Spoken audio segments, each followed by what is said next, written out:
If they're decent people, their race and their creed and colour doesn't matter a damn. If they're decent people paying in and helping this society, then they're entitled to the things that we're entitled to as well.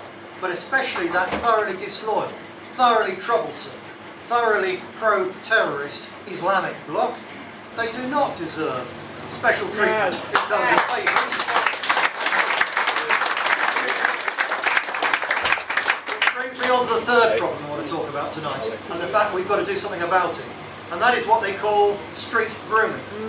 And as you know, Derby has now become fairly notorious, or in a way it's a matter of honour actually, that the Derby police have actually done something about this most hideous crime. And really, street grooming is a very, very polite way of saying drug gang rape.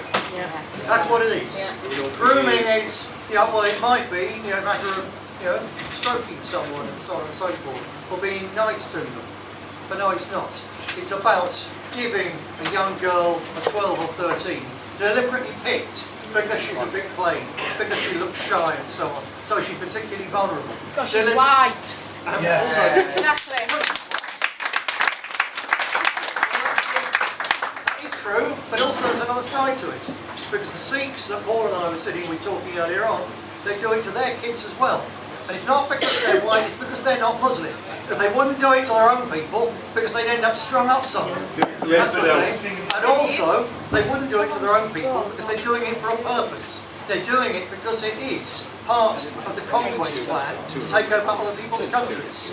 And there's one thing I would say, that when finally the media have got around to saying openly what we've been saying openly for years, when they say it's Pakistanis, actually that's not accurate.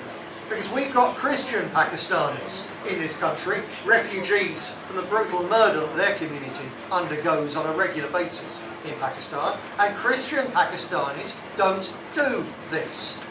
But it's not just Pakistanis, it's also Afghans, and Iraqi Kurds, and other Iranians, and Somalis. It's all sorts of people. What's the common denominator? Always it's because they're Muslims. And how else could it be, other than when you have a religion which for centuries has told its people and recruited people who want 4 wives? In any human population, there's a tiny fraction above 50% is female. Sorry, is male, in terms of the birth. A tiny fraction above 50%, because young lads tend to get up trees, fall down trees and break their necks and things like that.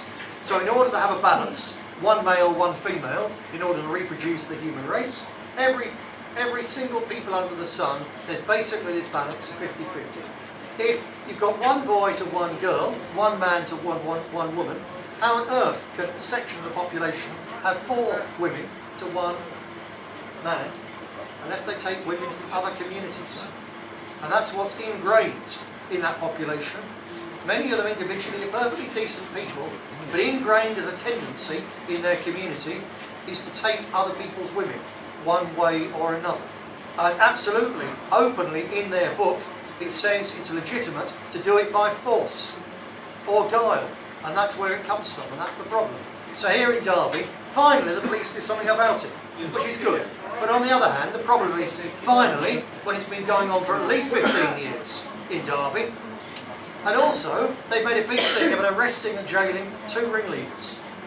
Thank you very much, Mr. Plod. What the hell are they talking about? 2 ringleaders? If they're ringleaders, there's a whole gang, and they've admitted that. There's nothing. Why aren't they in prison too?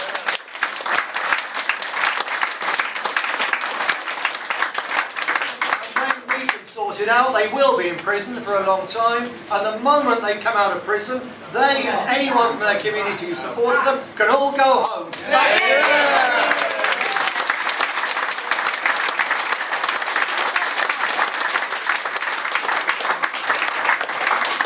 But before that happy day, which we will bring about, before that day, we've got to get to power, and it's going to be time.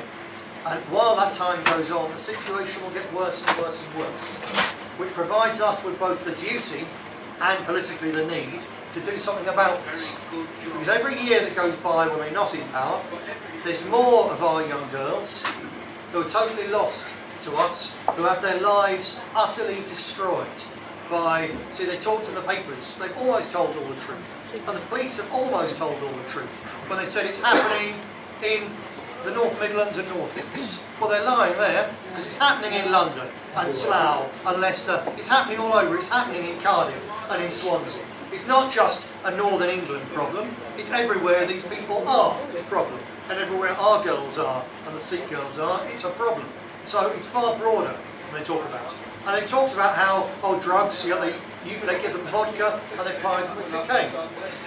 Well, maybe so. You see, they're saying that for a reason. Cocaine is the drug of choice of Britain's ruling elite.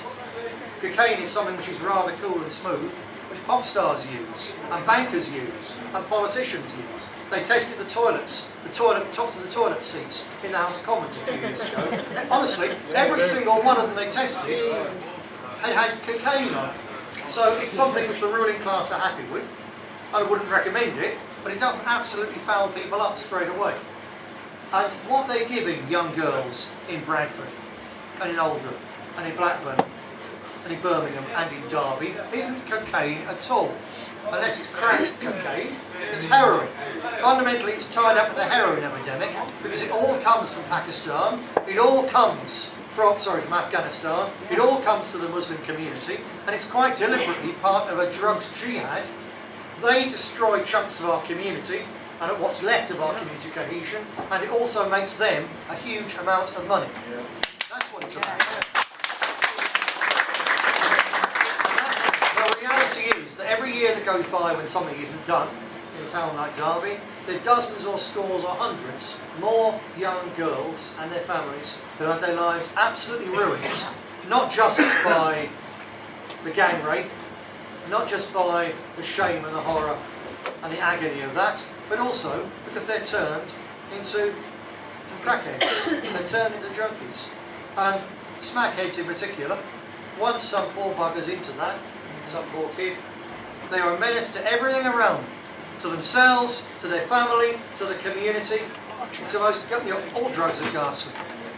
But that's a particularly hideous drug. And to do that